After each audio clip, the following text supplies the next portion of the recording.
Papa Joms na miss itong si Carla. So, ano nga ba itong nangyari sa kanila, no, mga kasukay, mga kalingap? So, alamin po natin sa video na ito. Pero bago natin simulan yan, huwag niyo pong kakalimutan mag-subscribe. Val Santos Matubang, Kalingap Rob at Edna Vlogs.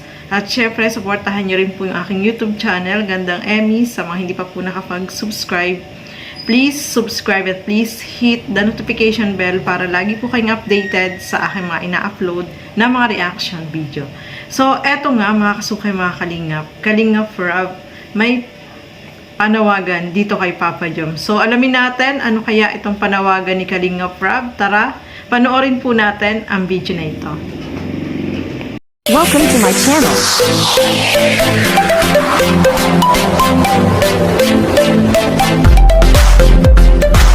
Advice ko lang kay Papa Joms, kunting understanding. Papa Joms, iba na ngayon ang ang buhay. Magkaiba kayo ng kumbaga sa libro, magkaiba kayo ng pahina. Hindi naman sa dinidiscourage ko si Papa Joms, pero sana'y maunawaan ni Papa Joms, no, na nasa iba sila ng hindi sila nasa same page ni Carla. So, hintayin mo, Papa Joms. Stay ka muna dyan sa chapter 32 ng buhay mo. Kasi si Carla nasa chapter 18 pala. Hindi, tawag dyan? 31 pa lang pala si Papa Joms. So, ayan nga mga kasukay, mga kalingap, no? Medyo itong ating love team, Jomcar, is medyo nagkakatampuhan dahil si Carla nga is busy, no? Hindi siya nakaka-reply siguro. Alam niyo naman si Papa Joms, baka dati lagi sila nag-chat or nagbi-video call, ngayon nabawasan na, no? Syempre nami-miss ni Papa Joms itong si Carla, no, mga kasukay, mga kalingap. At eto nga, sabi nga ni Kalingap Rob is sa ngayon is magkaiba sila ng tinatahak, no? Kasi itong si Carla, pag-aaral. Syempre, no, nasa pag-aaral siya ngayon. Syempre, magiging busy talaga po yan, mga kasukay, mga kalingap, no? At sana intindihin ni Papa Joms yung kalagayan ni Carla, no? Kasi alam niyo naman na estudyante itong si Carla.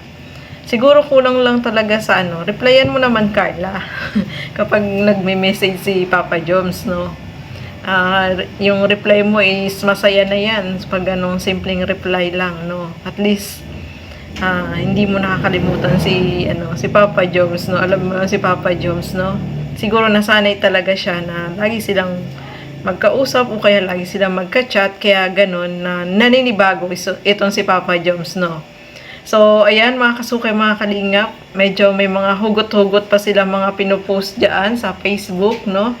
Pero, intindihin mo na lang, Papa Joms. Alam mo naman na estudyante itong si Carla at alam kong maintindihan mo rin yan, no? Yung kalagayan ni Carla is talagang focus mo na ngayon siya sa pag-aaral. At kung kaya mo namang maghintay, no? Hintayin mo si Carla, no? Diba? So, ano ka lang? Chill-chill ka lang dyan, Papa Joms.